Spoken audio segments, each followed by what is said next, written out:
กราบสบายดีพี่น้อง FC เบิร์ดสุขุสุคนเด้อพี่น้องเด้ออรุณสวัสดิ์ยามเช้าตื่นเช้ามากก็คือ ไปเบิ่งปฏิทินพี่น้องมื้ออื่นวันศีลวันพระพี่น้องเฮากับสิพาพี่น้องนี่ไปตัดดอกไม้ดอกดาวเรืองอยู่สวนของเฮาเองเนาะตัดแล้วเฮาก็สิมามัดไปขายนำกันพี่น้องมาเบิ่งนำกันเนาะว่ามื้อนี้สาวไทยสิได้จักมัดแล้วก็สิได้เงินเท่าใดสิขายเบิดอยู่บ่นะพี่น้องเนาะถ้าติดตามนำกันเด้อพี่น้องเด้อ บ่อนที่สาวไทยสิไปขายก็คือตลาดแรงเซโนเด้อพี่น้องเด้อขายนี่สาวไทยบ่ได้ลงไปขายเองไดสาวไทยสิฝากแม่เสี่ยวนะพี่น้องเนาะซึ่งสาวไทยนี่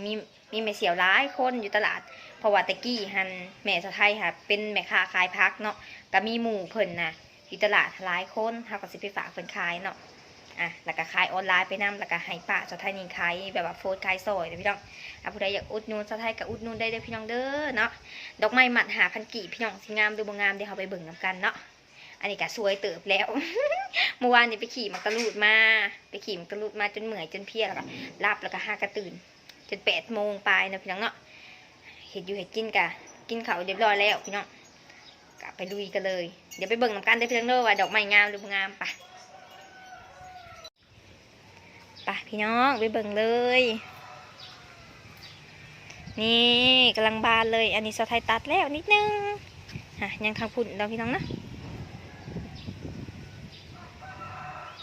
นี่ดีบ้าโทอันนี้เป็นสีเหลืองจ้าสีเหลืองสีทองสีส้มกระปุกคือกันเด้อพี่น้องแต่ว่าบลายปันไดเนาะอันนี้งามบ่งามคือสาวไทยอยู่ป่ะงามคือคนปลูกอยู่บ่เนาะคนแรงฮักก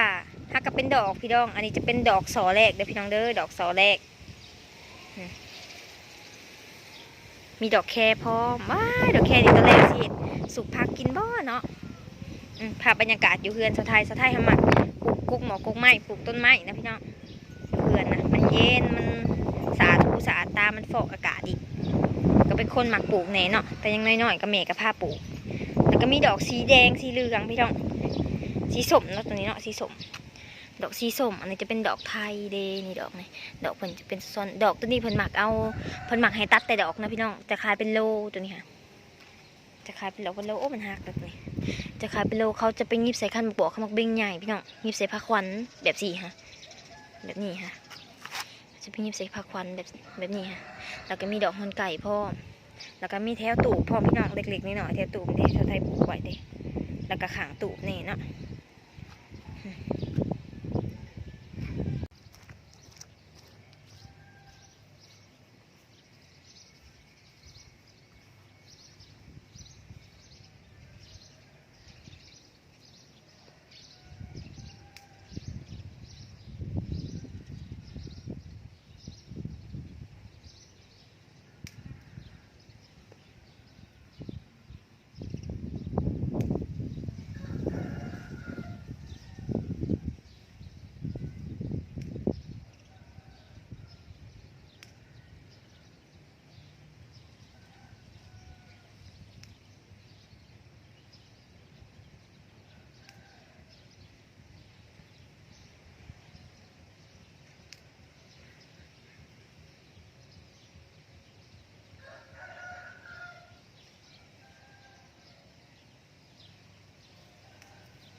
พี่น้องอันนี้ก็คือดอกไม้ที่สะไทยตัดทั้งเบิดเลยนะพี่น้องเนาะยังบ่ทันได้เบิดส่วนเด้อตัวนี้ค่ะ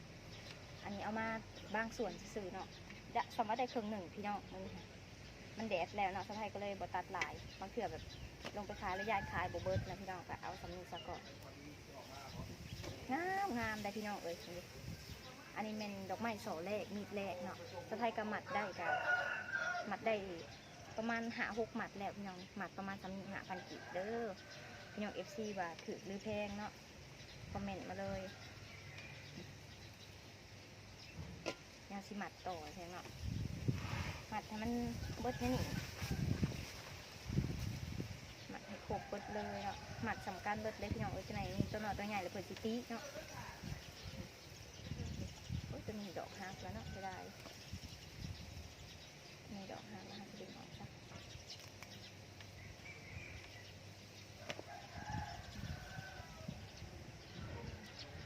หมัดประมาณ3 นิ้วเลยพี่น้อง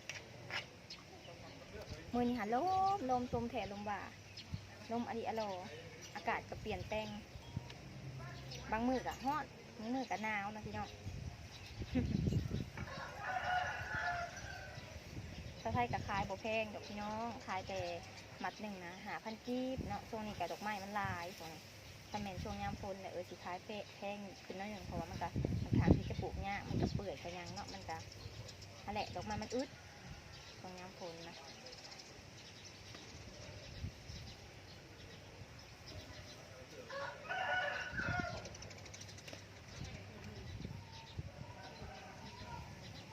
ถึงหน้าต้องเป็นงามเลยพี่น้องเดี๋ยวว่าต้องสอบเลยจะหมัดใส่กระโหลกงามสไลด์หันจะมีแต่สีเหลืองสีทองบ่ค่อยมีประมาณนี้เลยเด้อพี่น้องแล้วก็หมัดเลยยางเขาจะหมัดกับเอาทรงอันขอดใส่กันแล้วก็หมัด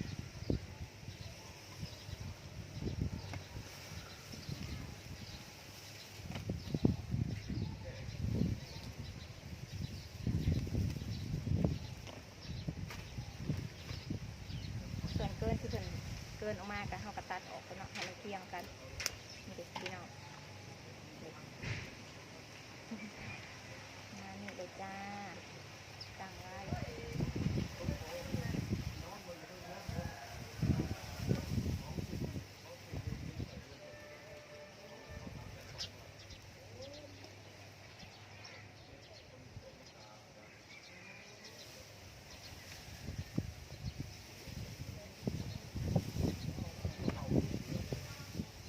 ที่ว่าอยากอุดหนุนเขาไทยกามาอุดหนุนได้เลยเด้อพี่น้องเด้ออยู่ตลาดแรงเซโน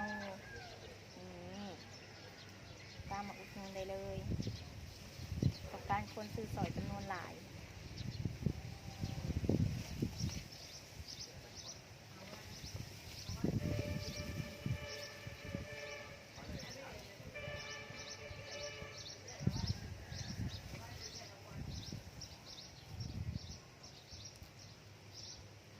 ดอกไม้มันถึกลมมันก็จะเหี่ยวน้อยหนึ่งพี่น้องแต่กระบอกเป็นยังก็ไหนไปใส่หน้าแล้วมันก็สื่นขึ้น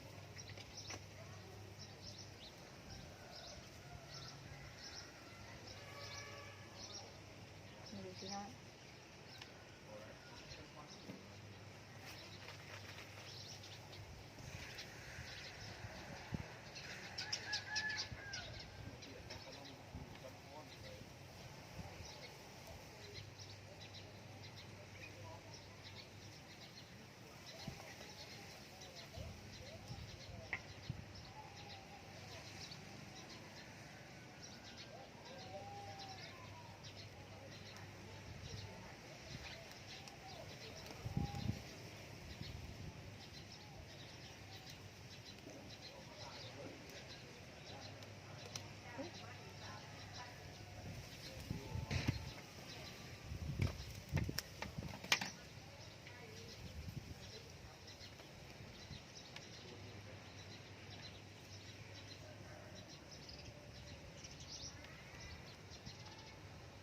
อันนี้ก็คือดอกไม้ที่ไทยเก็บมาเนาะเบิดสวนเลยเด้อพี่น้องเด้อเบิดสวนแล้วเนี่ยเก็บหอบ2มันถือต้มมันก็จะเหี่ยวหน่อยหนึ่งเนาะพี่น้องเนาะงามพี่น้องสะไทยก็มาหอดตลาดแรงแล้วพี่น้องมาฝากไม่เสียวเป็นขายเนาะดอกไม้สะไทยก็ลายเติบเต็มกระซามเลยพี่น้องสะไทยก็ขายบุแพงดอกมัน5,000เนาะอันนี้2 โมงแล้วพี่น้องคนก็กำลังเริ่มลงตลาดตะแรงคนเฮงสิหลายเดี๋ยวสะไทยถ่ายภาพบรรยากาศในช่วงFCเบิกกันเด้อนี่พี่น้องใหม่สะไทย มาฝากในเสียวขายผู้ใดอยากมาอุดหนุนก็มาอุดหนุนได้เด้อพี่น้องเด้อนี่เป็นขายเครื่องแกงมาใหม่มาเป็นหมักนาวพี่น้องอันนี้สะไทยตลาดแรงก็อยู่ใกล้เพื่อนสะไทยเลยย่างลงมาถือกระซามแบกลงมาพี่น้อง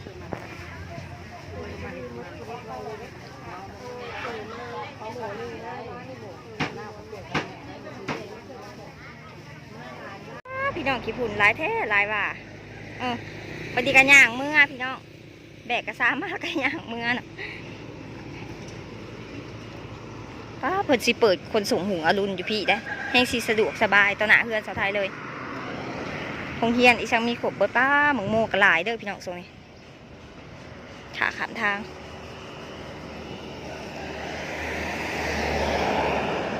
ขี่ไวอะไรขี่ไวเป็นตะยานเนาะพี่น้อง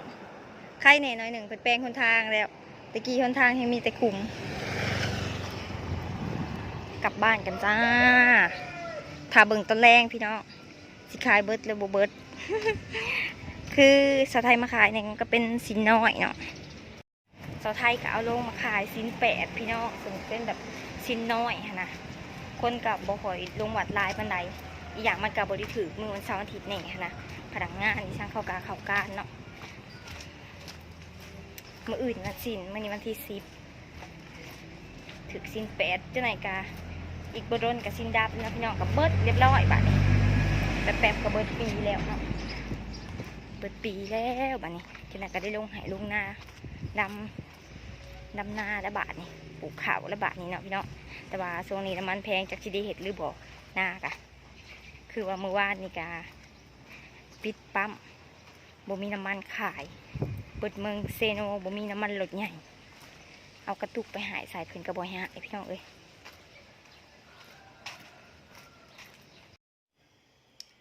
บัดนี้ก็ค่อยขำยามแรงเด้อพี่น้องสะพายก็ได้เอาดอกไม้ขึ้นมาแล้วพี่น้องขายได้ทั้งหมดกะ55,000แล้วก็เหลือดอกไม้บางส่วนเดี๋ยวเราไปเบิ่งกันว่าเหลือจากมัดพี่น้องสะพายเอาขึ้นมากะคำเติบแล้วลงไปเอาคำ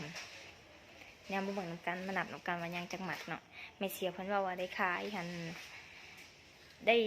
55,000พี่น้องดอกไม้ทั้งหมดนั้น29มัดสะพายนับไปแล้วเนาะนี่พี่น้องได้ประมาณนึงเลยเดี๋ยวหนักเหมือนกันเนาะ2 4 6 8 10 13หมัดพี่น้องเดี๋ยว13หมัดทั้งเบิดก็เหลือ13หมัดนะพี่ด็อกเตอร์แล้วก็ขอมขอบใจนะผู้ขี่ขายให้แล้วก็ขอมขอบใจทั้งลูกค้าเบิดทุกคนเลยที่ซื้อสอดสะไทยได้เพียงเด้อมื้ออื่นสะไทยสิเอาไป